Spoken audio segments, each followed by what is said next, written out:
আজ থেকে বহু বছর পর সময় সীমানা পেরিয়ে আমরা বসে আছি নাতি নাতনিদের সঙ্গে গল্প গুজব হাসাহাসির মাঝে হঠাৎ কেউ একজন প্রশ্ন করে বসলো, আচ্ছা তুমি কি কখনো যোদ্ধা দেখেছো? তখন হয়তো মুচকি হেসে চোখে টলমলো জল নিয়ে উত্তর দেব, হ্যাঁ, সময় স্রোতে ভেসে যাওয়া এক যোদ্ধাকে দেখেছিলাম, যার নাম নেইমার।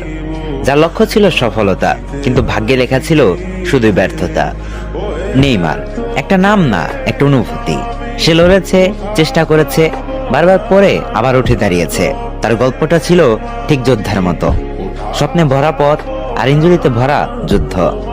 অনেকে তার জাদু দেখেছে, কিন্তু তার কষ্টের ভার খুব কম মানুষই বুঝেছে।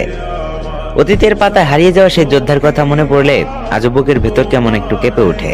কারণ নেইমার ছিল সেই মানুষ যে শেষ পর্যন্ত লড়েছিল, সফলতার জন্য নয়, তার নিজের হৃদয়ের জন্য। তুমি